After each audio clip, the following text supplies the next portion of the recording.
So, nara. May yung kind of quarantine.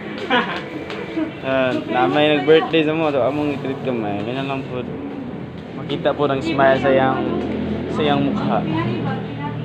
So, mga mga ka-priority. Malit tinaki si Paypay. So, palit. Pag Paypay. Palit lang mo bro, libre lagi na tanan dito. Ayun ay Paypay. Basta kailar ta suod. Wa na distancing mo. Sa Na. mga ikamong vlog, Viper, pagkikaya ka, Viper. Ano pag yaga-yaga ako nga. Seryoso mo kurong adlaw? Wag isang kap lamisa be. Kapalya pa. Ano among staff si Kuya Clint. So si new tawa na. Ay, pakita siya, Viper. Alam mo na yung bago nga adapted si Kuya Isko. Ako man ang old gamay.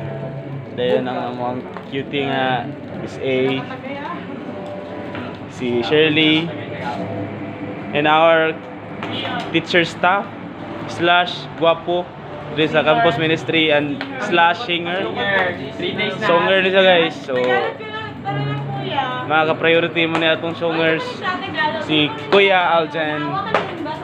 Bisaya nila sa una pero karon Tagalog na ni siya. Then Influenced by Bising. Pupuntahan kita dyan sa Manila, inom tayo. Uy, kumuha ka ng kuan. diba? Tagalog na karon. Hawak ka na rin ba? Mga mo ang iro nga grabe ka pating. Ay na Paypay lagi.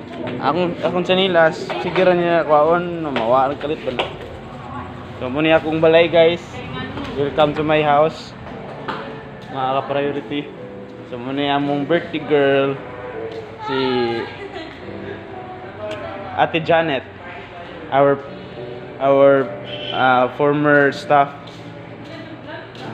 So muna akong paghinambong nga puyanan. So, ilibot na mo sa among library para sa mga estudyante. So, sa pagkabalotod, mo ni ang campus ministry.